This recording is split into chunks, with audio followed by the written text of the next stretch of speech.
Hello, hello, hello, and welcome to the second edition of Speak Harmony. It's Tuesday evening at 7:02 p.m. And guess what? So we've got two beautiful, amazing guests lined up for you this evening, guys. We've got Sharon Henry, who is the otherwise known as the boss broker. Okay, she's the boss broker and industry leader. Now, let me tell you something about this little lady over here. Okay, she's a powerhouse in real estate right now, guys. The industry, let me tell you, she's blending over 20 plus years, right? 2 decades of expertise. Her unwavering commitment, guys, to servant leadership is amazing, right? She was born Sharon Marie Bartley in that beautiful island of Jamaica, land of sunshine, in 19 blah, blah, blah. Right. Beautiful, beautiful lady. But let me tell you, her journey is one, as they would say, of resilience, unwavering commitment to servant leadership. She was, she has unlimited resources, growing up in a very poor area, as she said. But let me tell you, there's nothing poor about this young lady. When you look at her, you see richness in spirit, in mind, and the whole night. She exudes beauty, guys. Not only facial beauty, but inner beauty. Let me stop and not bore you anymore. Let me just introduce you to my wonderful, my beautiful, amazing Sharon. How are you, Sharon? How was the traffic, hot land to cold land to traffic getting here? Thank you for being here, first of all. You're welcome. The traffic is ridiculous coming from Cobb County. So, it's like coming from North Carolina. Or they would say Tennessee compared to coming all the way over here by Stone Mountain. But I love Stone Mountain because this is where my roots and my culture and everything else come from. So, yeah, man. And anything for you, So. I appreciate you. No, I appreciate I love you. Love you, you. sis. Thank you. Man, so I read somewhere where it said back in 2003, and I'm thinking, wasn't she born in 2003? So how could she have started her full-time real estate career back then? Oh, my God. I mean, So seriously? cute. Seriously, and then she has kids that old. So I'm thinking she's a wife, guys, a mother of amazing children, grown-ups, and her beautiful, adorable little pumpkin. Her baby, oh my God. I can't say it on live, but I want to take him. Yes, and yummy. Yes. But listen, grandson. You've done so much. You were president of the this. Yes, I mean, you've been president of this and that. You've championed, minority home ownership. You've done all sorts of amazing things in the real estate world. But you've done other things too, and you've got stories to tell, Sharon. So I don't know, where do we start? I mean, I would say, I'm gonna test you because I'm going to say, at say 12 to 15 years old, did you see yourself in the space where you are? Oh, no. Okay. At 12, What? 15 years old, and especially about 15 years old, I wasn't seeing myself anywhere. Wow. I was in a dark place in my life around that time. Okay? Wow. So life wasn't the way that it is now. And that's something that I want to tell I would have loved to tell my future self. Yes. When I was 15, to say that things were going to work out and things was going to be okay, because I couldn't see that. And I couldn't see past that because I was going through so much at home that most of the world don't know anything about and still don't really know anything about. Not yet, but it's coming. So guys, I just want to say there is hope, because when you look at, they say people don't look like what they've been through. Let me tell you, thank God. Yes. Thank God I don't look like what I've been through, as the Jamaicans would say. Yes. Thank you, Jesus. But you know what, Sharon, there is hope, and you give that kind of hope to people.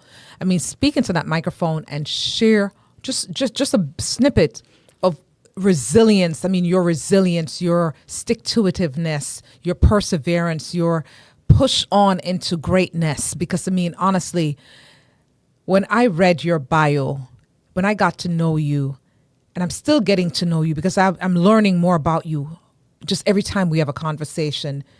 And there's so many young ladies, young men, but young people in that position where you were many years ago. And to see you now, because what it is that people look at the end or look at the product, the finished product or the work in progress, but they never see the history, what you've been through. And so give hope, just shine some light to some young person or someone mature like ourselves, seasoned like ourselves, that are here now. And they would say, you know what? I'm done. I just want to throw in the towel because I've been through this and I've been through that, and I just don't want to be bothered anymore. Give some hope and encouragement to those persons out there and let them know that, look at me. So I want to tell you, if you can hear my voice and if you can see me, I want you to look at me because I can see you, okay? And just understand that there is, you know how they said like,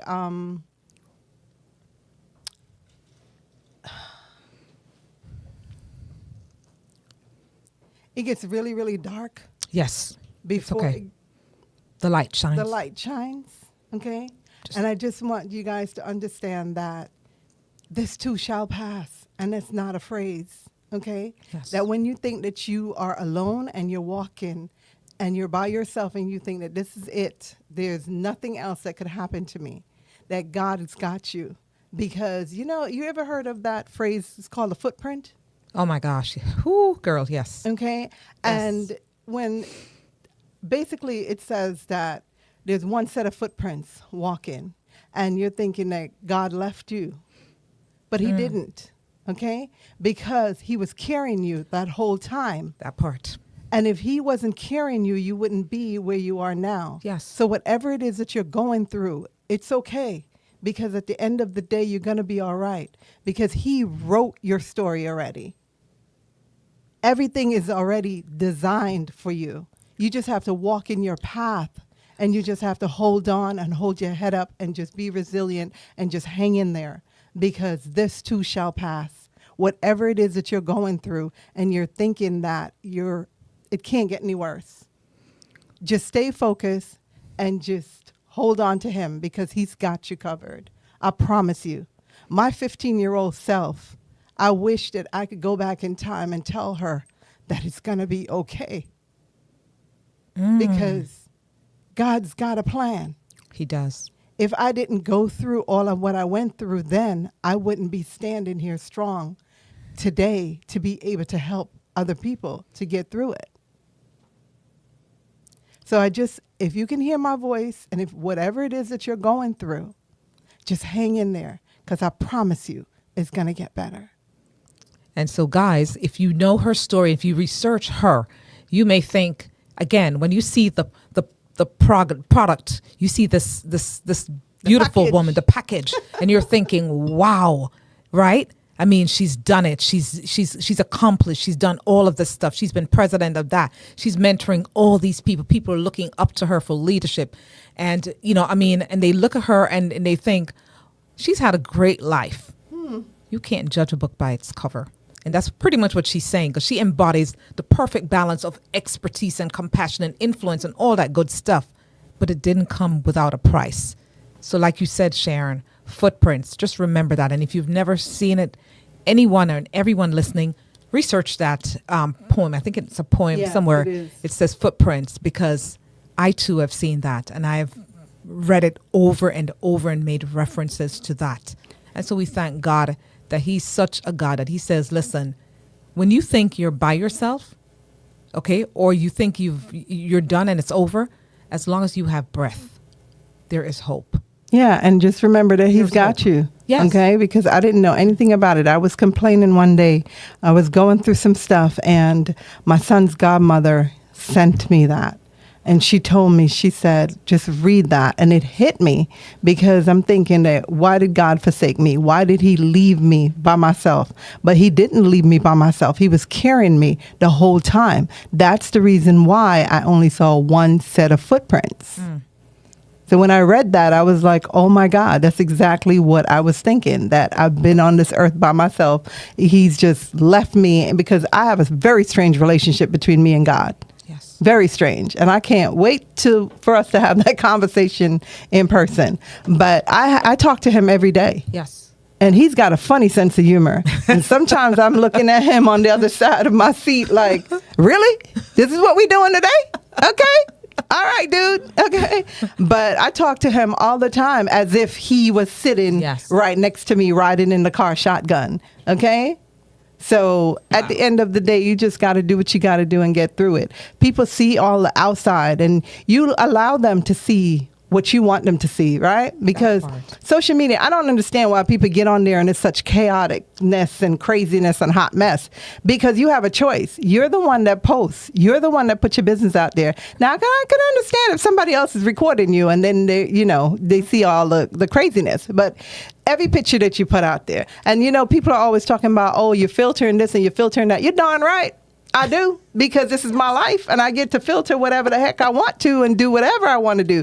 But why would you put something that's unflattering about yourself on social media? Why?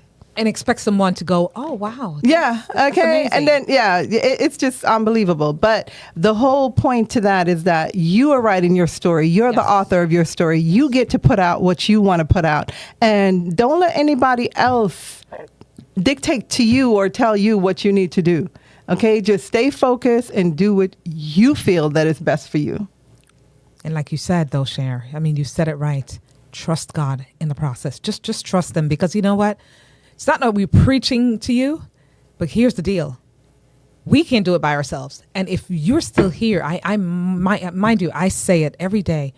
If we're still here breathing, it means that purpose is not complete. No, we are all here for a purpose. We really are. I can't walk in your shoe and you can't walk in mine. No. Because my purpose is my purpose. My fingerprint is my fingerprint. And it's different. Not my sister. Exactly. It's not different. My sisters or brothers or my even husband. Even if you have a twin, your fingerprints are different. Everything is designed, and people just need to be authentic and be themselves. Yes. Okay? Yes. And just whatever that looks like for you. And do not strive for perfection, because perfection is a problem. Impossible. Yes. And at the end of the day, just execute. Do whatever God put in your heart to do. And don't get me wrong, Sharon. Yeah. You can't ask me one Bible verse and I can repeat that. Do not get me wrong. I'm not sitting here telling you everything, that has to do with the Bible, because I'm not that girl.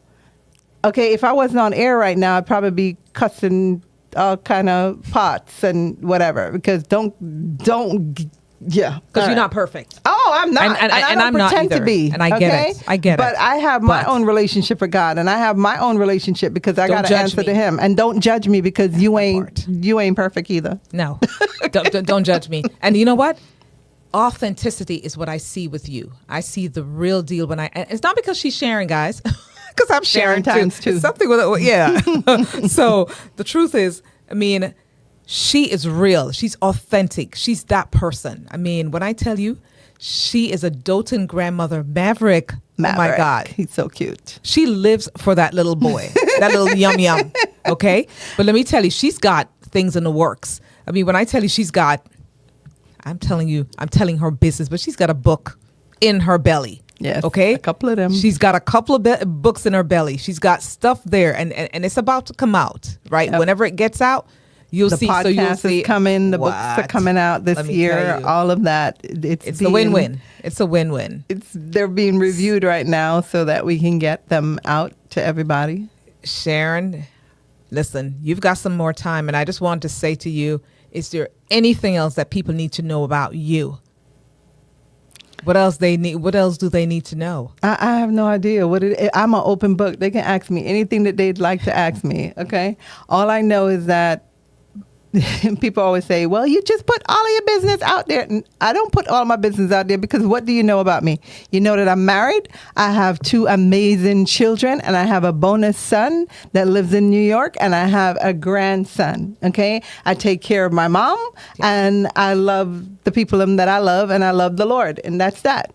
And at the end of the day, if you mess with the people that I love, you're going to have a problem, because then Mama Bear becomes crazy woman, and that's that. Okay.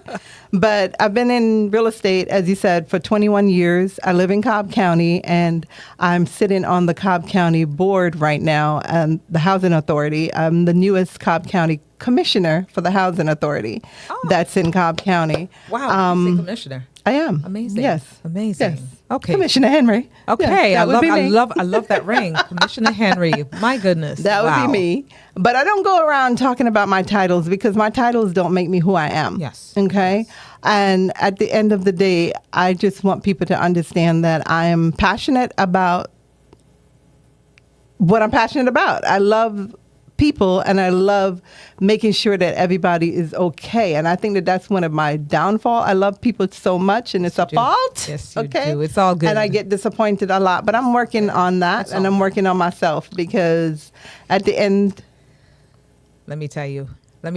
yeah, There's a young person, or again, I said a seasoned person, because I don't call nobody is old. We're just seasoned. And there's somebody out there who wants to get into real estate. And somebody said to me recently, there are too many nurses out there. There are too many real estate agents. And I'm thinking, there are a whole lot of people who need housing. Yeah, and I used to be a nurse. People. And at the end of the day, you have to have some place to lay your head.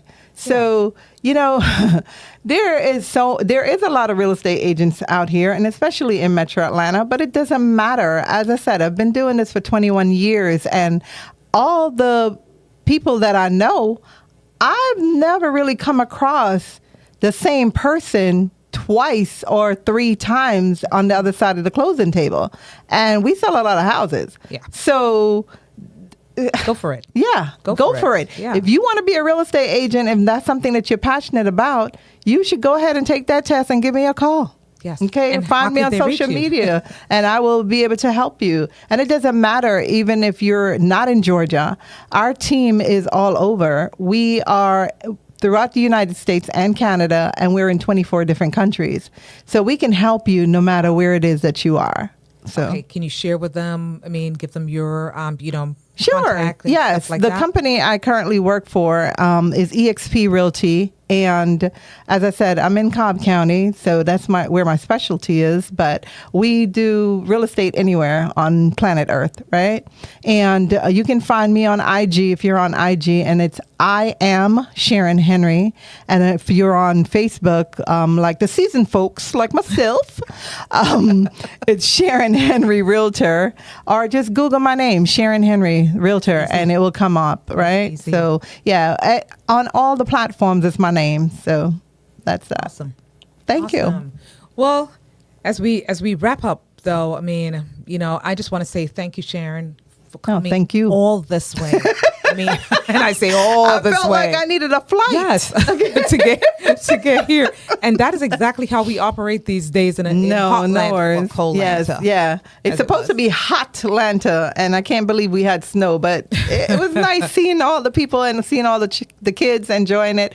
My grandson actually was out in the snow with his cute little self. Oh my But I don't like the snow. I left New York 20-something years ago because of that snow and that weather. So New York, New Jersey, Philadelphia, all of y'all just come back and get your snow, okay? We don't want it.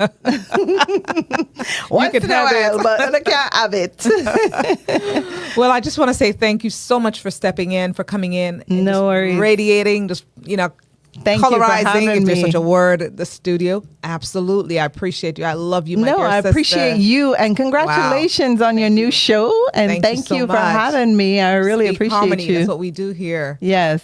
Thank you so much. And I You're look doing a forward to great having you job. back. Well, anytime, that. When those books break, guys, Yes. there's a whole lot to know, a whole lot more to know. And guess what? Look, where there's love and where you are, where there's life, there is hope. So I just want to leave you with that, because that would be Sharon's closing remark, wouldn't it be? Yes, and my closing remark is that we're still standing. Yes, we are. And I want you to just remember that phrase. God. Okay, we're still standing. All right? I love you, my sister. Okay. I appreciate you. Yes. God bless you. God bless you. Thank you.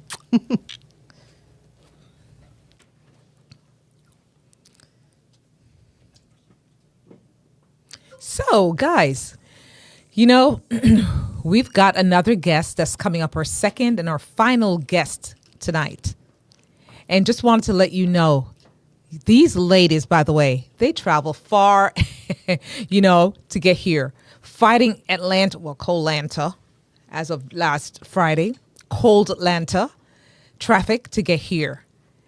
Our next guest, goodness gracious, when I tell you I met this beautiful, amazing lady, okay, and she, look, with her darling mom and her handsome son. She's got the most adorable children, beautiful children, really well put together.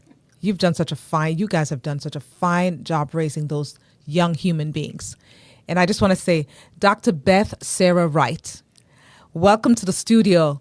Guys, she's an Atlanta-based author, a dynamic speaker, a strategic thought partner, writes and inspires transformational and changing communities here and overseas, Africa.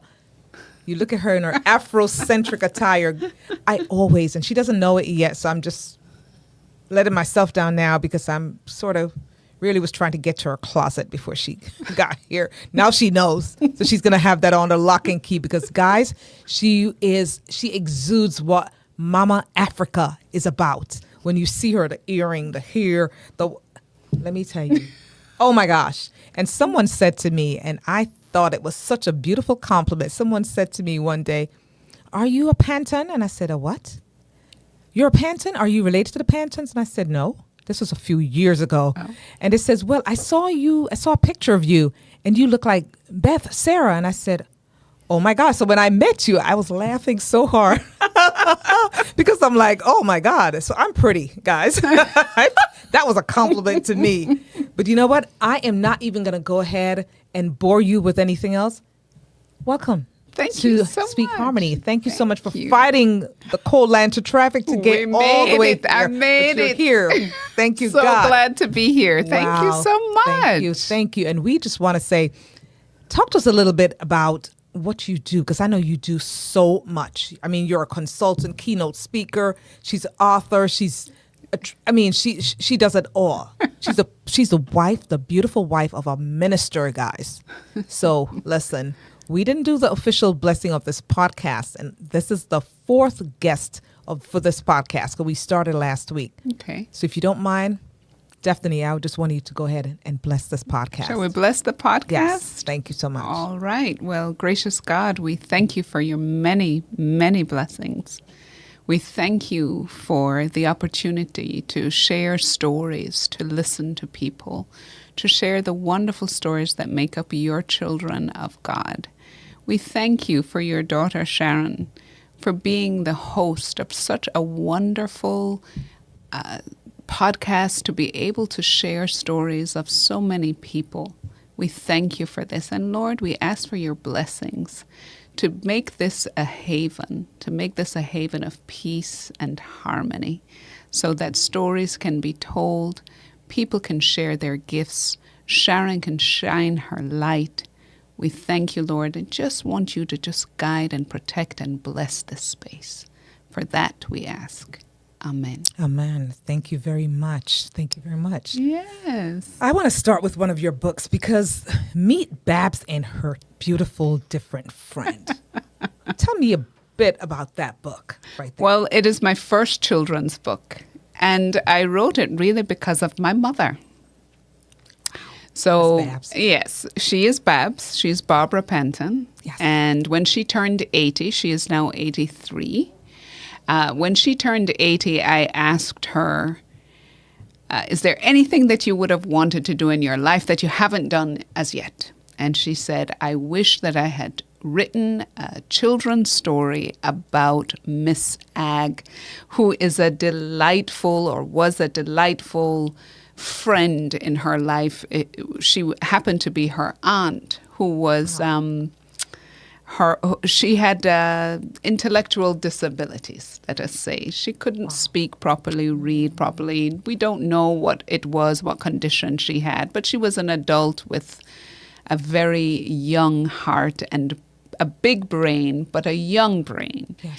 And so she and my mother, who at the time was about 10, they were best of friends. So she was an adult and my mother was 10, and They were best of friends. And she said, I wish that I had written a story about her. And this woman had a formidable and powerful impact on her and on our family. So she, had her own language because she couldn't really speak properly. She couldn't read, but she had her own way of being in the world, which was a lot of light and joy. And so I said, okay, let's write the story. And I took a class on how to write children's books and just decided to capture the story the best I could to share it. Man, and where could they find Miss Babs and her beautiful different friend? You can find it anywhere. Anywhere you buy your books, it's there. You can find it. But you can also go to my website, which is an easier way to go to. Yeah. And it's Beth-Sarah.com, and you can find the book there. But anywhere you buy books, you can find it. So it says, thank you. It says here that you've served in 10 years in senior leadership as the director of enrollment management in the largest parish, the Episcopal school in the country. Yes. Wow. Yeah. So I was a college professor for many years. So I taught at NYU and I taught at Spelman College, and I took off some time, and I'll tell you more about that at another time when I got very sick. I had a severe bout of depression and just stopped working for a while. But it was out of that experience that I started to write books about that, telling stories and the importance of storytelling and healing. And but during that time, I was also a mother, and my children attended the school, Holy Innocents Episcopal School, and I, in my own background, had been to schools that had been influenced by the Anglican Church in Jamaica. Even if you're not affiliated with the Anglican Church, you're still going to have assembly. You still want to say the prayers, that sort of thing, even at schools. And so I was so familiar with this kind of setting and started to volunteer my work. But then the head of school asked me to be the director of admissions there. And I ended up being that director of enrollment management for the past 10 years before stopping and starting my own company called Thrive with Dignity. And so that's just happened since July. And I love that, because when I saw Thriving with Dignity, and I'm thinking that kind of coincides with everything that I want to say here, Speak Harmony. And it's so, I don't want to say coincidental, but it's so ordained, because 2025, I kept saying last year, it's the year to thrive. I don't know what it looks like and what it's going to look like, but this is the year. Yes. And what does thrive look like? And so with that name alone, it really resonates with me. Yes. I'll be honest, it resonates with me. And I've watched you. I mean, your mom. I mean, what an angel. What a sweet soul. I mean, wow. You are so blessed to have her. You guys are absolutely blessed. We are blessed to have her. She has had a remarkable life, and she has tremendous stories to tell. Yes. And I'm so grateful for her wisdom. And she does have just wonderful wisdom. My company is called Thrive with Dignity, and whenever I speak, I often refer to my parents first as my first teachers of dignity. Yes. And my mother, being a public health nurse, having trained and studied in the UK and in Jamaica and in the US and Canada, she has been all over. And when it comes to treatment, when it comes to health and her work, she can't pick and choose who her patients are. She can't. She is going to be. It's all about seeing the dignity in every human being. And she does. And she does. And she really does. And she has a clear mission and purpose when it comes to her public health. That's what she was about.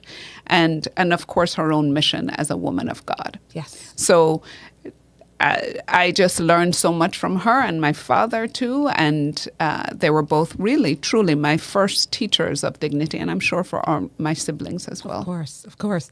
And she hails from that great family that really, I mean, honestly, with parents like yours, because I've done some research on that, and I've heard you speak on so many occasions, and I've been so blessed to be in the presence, to hear you share. Yes. And the last time I saw you was last year at the ecumenical service, and I went, oh my God, I've got to have her on a podcast. Wherever I did, I was like, I'm getting her on a podcast because people need to know who you are. A lot of people know who you are, but there's so many more who need to know who Beth-Sarah Wright, Dr. Beth-Sarah Wright is. She's got the most phenomenal husband. He's just a doll, just smiling from ear to ear. He is a so phenomenal adoringly. man. He is, you know, he is. I mean, you guys. I mean, really, you've touched so many hearts by what you do. I mean, your travels to Ghana. I mean, Kenya. Because I think you were in, it Kenya? My husband went to Kenya, but I went to Senegal. Senegal, yes, that's what it was. That yes. was tremendous Right. too. What a wonderful experience. Oh my I think gosh. my happiest moment in life or my happiest times in my life are when I'm in a different culture, Yes. in a different place where I may or may not know the language. Yes. But learning from people, understanding how they live life, what their stories are. So I can see the dignity in them too. You know, I want to be able to see it and to feel it and to experience it and learn from it. It's such a joyous experience to be in different places, different cultures. Wow. You know, you've done a lot. You've served here, you served there, but you know what? I have seen you, and like I said, I've watched you, I've followed you on social media, I've seen you out and about, and let me just say this, because they say give the flowers, give people their flowers when they're alive, when they're in front of you, when they can see and smell them. And you know, Dr. Wright, you've been such an example, and I'm telling people we shouldn't look for perfection in anyone.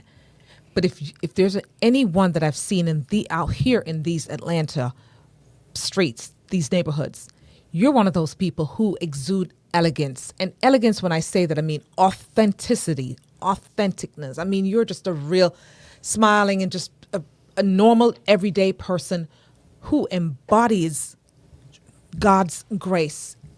You do. You really do. The way you carry yourself, the way you speak. But you know what? From an early age, because I know that much about you, you went overseas. Okay? So from that beautiful island of Jamaica where you were born and raised to a point, Yes. you headed off to Scotland, was it? Yes. And tell everyone about that, because being this little beautiful island girl in Scotland, I mean, it was quite a contrast. what a night and day trip that must have been. It an was. event. I mean, what was that all about? But I also have to say I had my mother. Yes. And she had lived in Scotland too for so many years and trained there. But she had brought home all these wonderful memories of Scotland. And so we would dance on Saturdays to Scottish Caildies. And, you know, we learned all this Wow. stuff. Anyway, I didn't imagine that I was going to live there or anything. But I finished school, I finished high school, finished O-levels, Right. and was not quite ready to go off to college, but wanting to do A-levels. And How old were you? I was 15 years old. I was 15. And then decided, well, let's look. And so we did look to Scotland, and that was such a wonderful idea. Ended up finding there was no internet at the time, so we wrote our way to two schools, and one was an all-girls school and one was an all-boys school. And that only accepted girls in the sixth form. And so I was all ready to go to an all-girls school. I had always wanted to board. I wanted to go to Hampton. Oh, I wanted. I know all about that. I thought it was just wonderful to be at a boarding school, and so I was so excited about it. And we went to the school that I thought I wanted to go to, which was the all-girls school. And when I walked onto that campus, I just was like, no, this is not where I want to be. I didn't feel the environment. There was no warmth. It felt very cold. What is happening here? Wow. Then I went to the boys' school, Edinburgh Academy, which just celebrated its 100th year. Wow, congratulations. 200th year. 200. Yes. Wow. And there walked on and I loved it. So all boys, 400 boys, 20 girls. Bold. Yes. And bold. one black girl. Yes. The head girl. Yes. The nerve.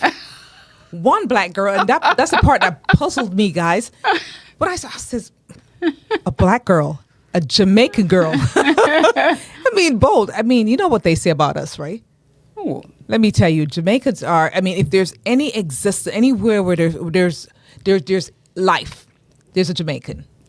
I would say Jamaicans are bold because I'm like yes. being an all predominantly boys' school.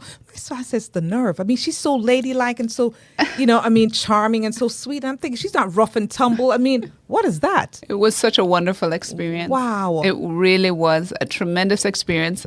When I first got there, I did have lots of questions. People had questions for me. Absolutely. Where did you learn English? Where did you get all those clothes from?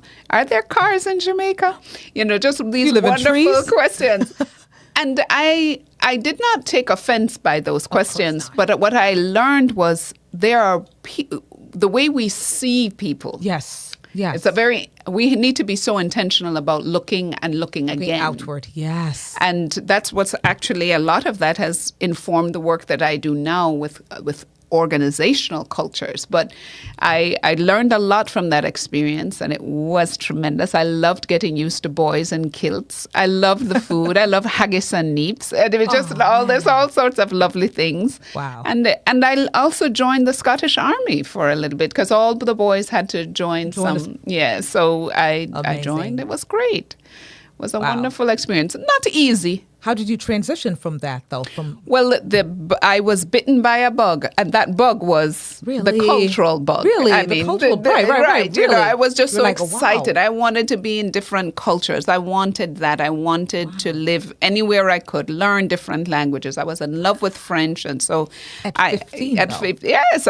We had a fabulous French teacher, Madame Kerwin, in Jamaica. Fabulous, and we were in love with French. At least I was in love with French, and so wanted to study. It was time for university and looking for the next step. And actually, then from there, I applied to schools, some of which were in France. I really wanted to study abroad. I wanted to live abroad. I was just bitten by this bug. I wanted to experience the world. I can fathom it, though, because, I don't know if I would have had my 15-year-old daughter, never mind, my daughter, going that far away from me. Well, wow. You know what? You were responsible. Your parents, but they pretty much, they had set that pace. They know they could trust you to be responsible at 15. Yes, and they also knew where I was. Yes. It was a boarding institution, so it's not as if I was just out there. It was safe. It was... Yes.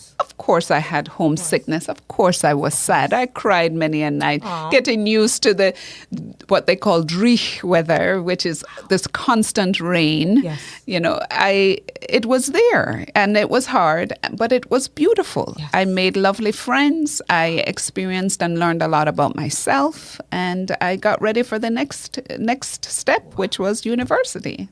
Amazing. Came to this country. Man, I know when you tell those stories to your children, to other people, they're looking at you like, really? You did all that? But it's amazing because, there's so many stories that you have to share. So many stories. And how many books do you have out there? It's Dr. 9 Wright? Books now. Yes. 9 books. So I knew up until, I think, 7. I think I tracked you up until 7 or 8. Yes. But there are 9. Yes. Yes, wow. I think so, yes. And growing. Growing. I'm sure I'm growing. Yes. I love that. Do you see yourself in any of your children? That's my question. In my children? Yes. You know what I love? We have 5 wonderful children. And what I love about where they are now, they're all young adults. Yes. And what I love about seeing them now is them creating their own stories. Right? And they're creating their own lives as they go forward. Now, they may not be where they want to be right now or whatever it is, but I like seeing that. I want them to launch, to go and to experience the world. Yes. I want that for them, and I like them. I like them. Yes. I know I love them, but I like them. I like who they are. I like what they do, and I like their approach. They have some growing to do, of course. We are, as young adults, we're still growing. We're all growing. We're growing, and they're learning, and they're trying to figure things out. So I love this time for them. It's not easy sometimes because they also think they know everything, and We have a lot of wisdom to share. So just, But didn't we though at that age? of course, we did as well. I know I did. We did as well. We did as well. I mean, so I really did. That's I mean, part I of thought I life, knew isn't everything. it? Goodness. You couldn't tell me anything. That's right. That's right. And now I'm looking back and I go, oh my God, I didn't know a thing. You just learn. Yes. You're just evolving. And I met many years ago when I met you and Miss Babs, your mom. Wow. I mean, what a beautiful day that was. And I met one of your they're all beautiful children, young people, but Noah, that big hair, he took it off. I was so disappointed when I saw that. I was like, what? Why would he cut that hair? Let me tell you, how polite, such a gentleman. And I haven't met I haven't met your other children, but I met him. And I can only imagine, you and your husband, knowing you both, what you have imparted to those children, and knowing your parents. I mean, your mom. I mean, what a blessing it is to be blessed into a family like that. Not perfect by any stretch, I'm sure. No. But just loving and just caring and godly, and wow, what a blessing. There's so many people out there. And you know what? I tell people this, I mean, and it sounds harsh, but truth is, their fathers and their mothers, and they serve their purposes. And we tend to get attached because we feel as though our fathers should do this and our mothers, this is what they're supposed to do. But if God didn't ordain it, if it wasn't what they were meant to bring us here. And as far as the other part of it is concerned, to me, it's a bonus. And that sounds harsh by saying that, because I had both my parents and I had a bonus dad. But all of that to say this is that's why it takes a village. That's why it takes us as that village to impart and to share and care with these young people, because none of them are perfect. And you can't see your children 24/7. So you're sitting here right now. Your 5 children are elsewhere. Okay. And there's someone watching or people watching over them. So we have to give permission to get back to the village raising children, because that's where we sort of segued, and we're at this place, this juncture, which is, I think it's pretty scary right now. We can get back there.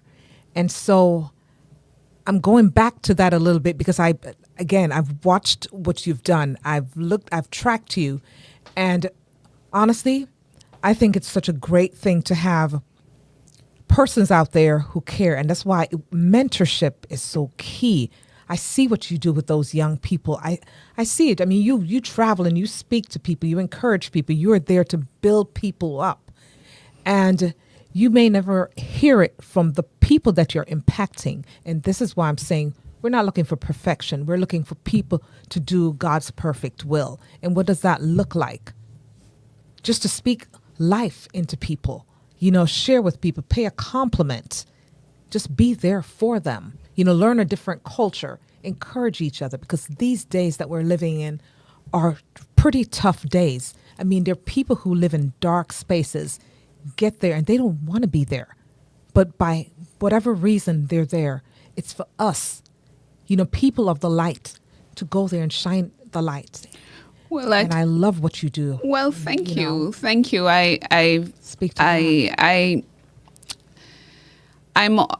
you're reminding me of this phrase, this question that's a part of my own baptismal covenant as an Anglican and Episcopalian, which is, will you strive for peace and justice and respect the dignity of every human being? And I think that what is important here is for us, each of us, as children of God, to be able to see the divinity in everyone.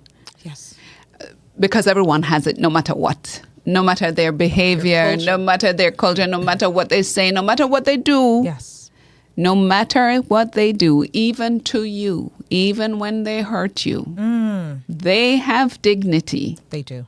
They do. And it is up to us to be able to see that. And seeing and respecting, so respect, I love words. Yes. So respect actually means again, and spect from the Latin phrase specere, which means to look at, to look again. Say that again, please. Respect means literally to look again. So for me, that underscores is, can I look at somebody and be aware of what I think I see? Because we often do that. It's human to have biases, to have preconceived notions based on our experiences in life. That's a very human thing to do. But how can I pause and look again to see the humanity in that person and my humanity, to see the divinity in that person and my divinity, to be able to see our common humanity, regardless of what I think I see. Let me stop myself for a moment, pause and look again. I want to respect the dignity in you.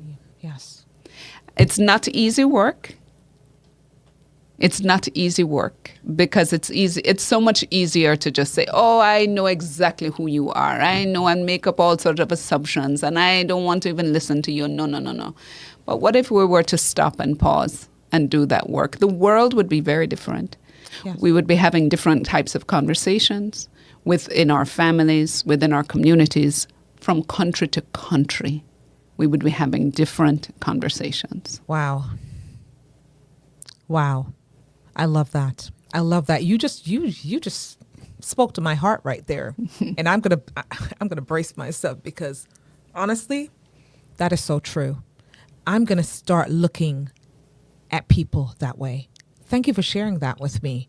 Because I too, just like all of us, judge people by the outward appearance and by what they say and how they treat me. Absolutely. And I think, it's so amazing because I've been reading a lot, especially towards the end of last year into this year. I started reading so many different things, and I got a couple of posts that were sent, stuff that was sent to me. And I said, you know what? I'm going to split them. I'm going to share them because you can inspire people. I tell people you cannot, people say you motivate them. No, they motivate themselves. But you can inspire because by sharing what it is that whatever it is that comes to you and you put it back out, you don't know if you're changing one person's life. Guys, guess what? That one person can change one person. And that one person, it's just a chain reaction. It's a contagious thing. It is. It is. So let it start with me. There's a song, I think, that says, let peace start with me. Yes. And so the world peace, and it's something, I don't take it lightly. I post it from time to time when I say humility and peace. Let peace begin with me. And so now you've just pretty much changed my whole perspective, believe it or not. Where going forward, this is what I'm going to be doing.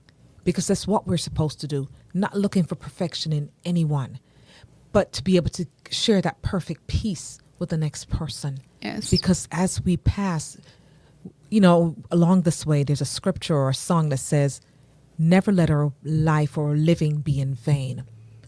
What does it look like? My mom would always say to us, because the date of birth and your date of death, we have no say-so there.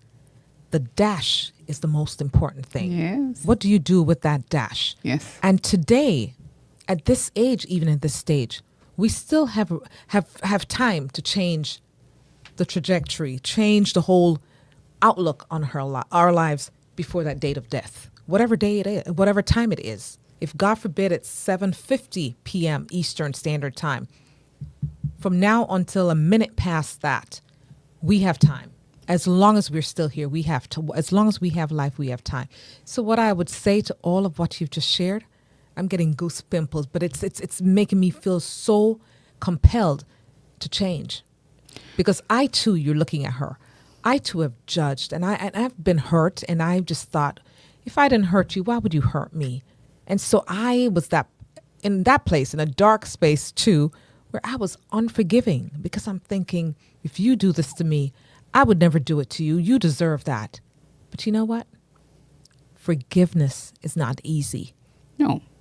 It's a struggle. It's an intentional thing. And so you have to make such a conscious effort to forgive people.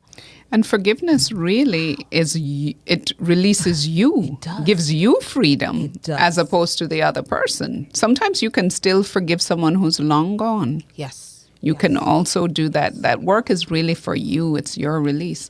But I also want to give you your flowers here.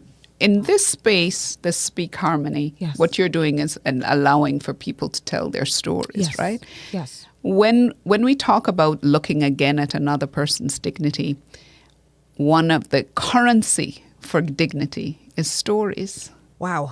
That's the currency.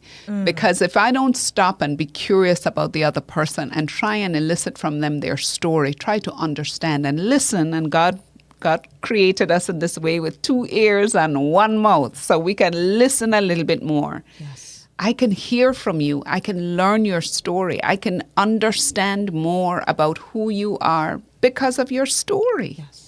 So stories are the currency for dignity. So what you're doing here is Wow. good dignity work. Stories are the currency for dignity. And you know what? Yes. That's recorded. I am going to go back and visit that because I love that. Stories are the currency for dignity. Wow. So what you've done is given me permission. So guys, I'm getting my GCEO levels all over again right here. If you know what that is, if you know, you know. If you don't, research it. But here it is. This I needed to hear because grace is what it is. We have to give grace. We have to show grace. And for the folks that have wronged us, it's you are a better person when you reach out to them. And yes, it's hard because how do I call someone who has really hurt me so bad and say, hey, you know what, I forgive you? How do you do that? But it's release. It just makes you a better person. Just And I releases. started writing because I just heard that a couple of weeks ago. I heard a sermon and I sat down and I was so compelled because I'm like, wow, you know, there's some people that I need to reach out to. And it was amazing because I did. I reached out to 2 persons, but I looked at my list and I'm like, no, I'm not ready yet. Forget about those. Not right now. But I prayed and I said, God, give me the dignity and the push and the drive to really forgive them, release them. And by doing so, break those chains off my life. Yes. Because I mean, really, like you said, there's a song that says forgiveness. It's really you breaking the chains Yes. off your life when you do Yes. that. So, Yes, or else it will eat you oh my up. gosh, it will eat It you takes so alive. much more energy to Yes. harbor hate Yes. and to harbor pain Yes. rather than to work through it. And to So forgive. guys, you've heard it and you keep hearing this and we're putting it out there because this is the year. This is a different kind of year overall, worldwide. It's not only the fires, and we want to just say our hearts out to the folks in California. Goodness gracious. Let me tell you, it's every time I see it, and I try not to watch the news because it hurts that much. But, you know, honestly, we've got to keep praying for those folks. We have to keep them in prayer. We really have to. And whatever we can do to help, encourage them, send encouragement, because there's so many that have been born and raised right there and they've lost everything. Mm-hmm. And I know it sounds harsh. It may sound a little brass, but, you know, I've said it so many times, I would say, hey, they're still alive. What are they crying over? I mean, they've got their life. Move on. But that was their life. So, it's so weird but I'm saying, guys, you can rebuild. That is true. It is true. My family, we had lost our home in a fire so I was in Scotland when I got the news that our house had gone up in flames. In about half an hour, the entire house went down. Wow. It was an old house, so it just went up in flames. And I did learn from that. It was heartbreaking to hear, but when we lost so many pictures and memories and so on. But ultimately, thank God that we still have each other and we can still pivot. There is a new way. We still have family. We still have love. We still have the memories in our hearts and in our minds. But of course it's painful. It's a traumatic experience. It is. But as you say, and I should say not but and. Yes. And we have each other, we have family, we have community. Have you seen the amount of harmony and humanity that is just rising up out of the ashes right now? And that's the people part just sharing with each other joy and help and just compassion. Yes. It is tremendous. And I also wish we weren't so much into the blame game right now. I see a lot of people, politicians, etc., talking about, well, this is the cause. Yes. Well, at this point in time, let's just focus on the people. That's it. Let's just Focus on healing. them. Healing. Yes. And that's what I said. I mean, but this is why it takes a platform like this. It takes us to do that in our little space where we are. Because believe it or not, there are people that are watching us right now who are dealing with other types of losses. I mean, we just lost a dear friend in our community a week ago, exactly a week ago, young lady. And this is just happening over and over. Reach out and touch somebody's hand. That song says, make this world a better place if you can. And we can. Yes. We can. I think it was Diana Ross. Yes. Reach out and touch somebody's hand. Yes. Make this world a better place because we can. And I'm going to put that in there. So I'll write to her and tell her that's the stand. I'm going to put a stanza in there. We can, and we can change the world by what we do going forward, starting today. So as we wrap up, are there any words, any encouraging words that you would give to anyone listening to us, watching us right now? What would you say to the person who's not only lost their loved ones in a fire, who've lost someone to cancer, to Alzheimer's, to whatever it is, to a divorce, how would you encourage that person right now? We've got only a short window. How would you do that? How, just to wrap things up, how would you encourage that person? How would you share with them starting the new year? Because social media has gotten the better of most of us. We look and we mimic everything that we see. That's pretty much how we live our lives. How would you encourage someone right now who's struggling with a loss? Well, I would say first and foremost, as we were talking about stories and stories being currency for dignity, your story matters. Your story matters. All parts of your story, all parts, the great parts, the Instagram-worthy parts, the Facebook reel parts, but also the parts that have pain and loss and trauma. Those parts matter too.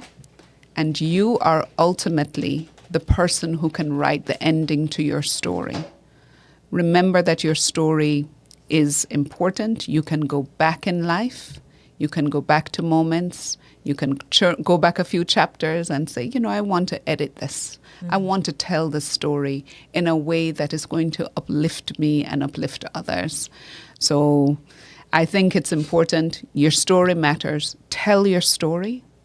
Tell your story. Yes. Share your story. And don't be afraid to share the parts of your story that are so painful, because you might find out that when you share them, someone else would say, I understand, and that happened to me too. Yes. So it's okay. Your story matters no matter what it looks like. It's important. It's who you are. It is also who you can become. So that's what I will leave with My that. goodness. Thank you so much. I appreciate you coming in. And for all you guys online, Tammy Gammon, Janet, Scott, Carlene Williams Sears, Garfield McCook, my brother, Dr. McCook. Let me get it right. Dr. McCook, Joan Mullings, all the way from Jamaica. Hi, Joan. Everybody who has joined us, Junior, my cousin. Wow. When I tell you guys, it's a plethora of people listening to us. Michelle McKnight, we just talked about California. Hi, Michelle. Thank you so very much. Wow. So Michelle was one of those people displaced by the fire. Oh, goodness. God bless you. She has a beautiful family, quite like what we're talking about. She's all the way in another state with family that loves her. Guys, we thank you for joining us today. We appreciate you. And listen, let us be there to love on each other. Let us just be there for each other. Oh, Janet is saying that is so true, Dr. Wright. Your story matters. Thank you. Oh, you're welcome. Oh my gosh. It's Garfield said it's inspiring and uplifting. My cousin said, got you locked. Things will work out, Tammy says. Footprints is one of my favorite poems, It Janet is. said. Wonderful poem. Blessings, watching from Jamaica, land we love. Wow. I just love it. And we want to give thanks. Carlene says, good evening, Sharon and Dr. Beth, two amazing. Thank that's you so wonderful. much. Thank you. Wow. And Esther, one of our friends, joining us live in the studio. Gosh, we could just go on and on, but it's got to that time where we have to say so long until next Tuesday, guys. What a pleasure it was. The second episode of this podcast. You're going to have to come back here. I don't know, but you know what? You're just going to have to look, we're going to have to arrange it where we get a chopper to bring you into the studio. But guess what? We've got to do this again. Until next Tuesday, same day and same time, Tuesday the 21st. 7 p.m. to 8 p.m. Guys, thank you for joining us. We love you. Thank you so much. God bless you. Thank you, my sister, Mr. P, AP. Mr. P. Thank you so Mr. much. P. Thank You're you. amazing. Thank you. Wow. Wonderful.